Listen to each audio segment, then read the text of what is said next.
All right, now let's look at the agricultural subsidy policy. Now, this was basically launched by the government so that the poor farmers could also afford the inputs or raw materials of green revolution.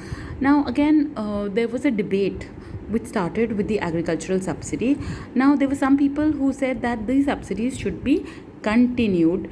They said that the subsidies should continue because only with the help of subsidies could the poor farmers afford the inputs of green revolution, which were the pesticides, fertilizers, etc.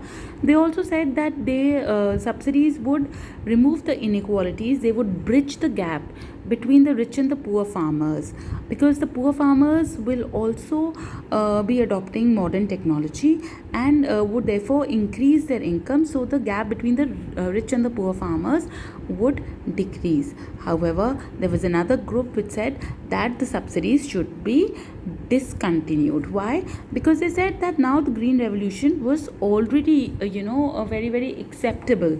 It had spread, and this modern technology was widely accepted, so there was no longer any need for subsidies. They also stressed that the subsidies are a drain on the revenue. I hope you know what subsidy is. Subsidy means that the government makes some part of payment on the product.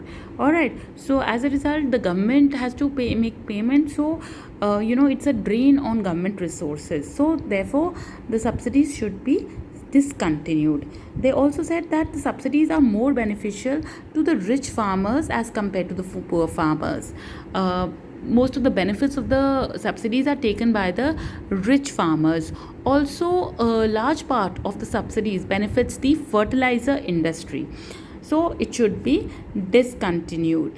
And also it was stressed that giving of subsidies leads to wasteful use of resources. For example, if I give subsidy on electricity, then there is a human tendency to waste electricity because we don't have to pay for it, right? So what do? We keep the electricity, the switches and etc switch on even when it is no longer required. So it would lead to a wasteful use of resources. Hence the subsidies should be discontinued. Basically, after listening to the debate, there is arguments in favor of subsidies and arguments which says that the subsidies should be discontinued, but the correct approach would be that subsidies should continue, but we have to make sure, the government has to make sure that the benefits of the subsidies go to the poor and to the needy. Okay, so that is the correct approach.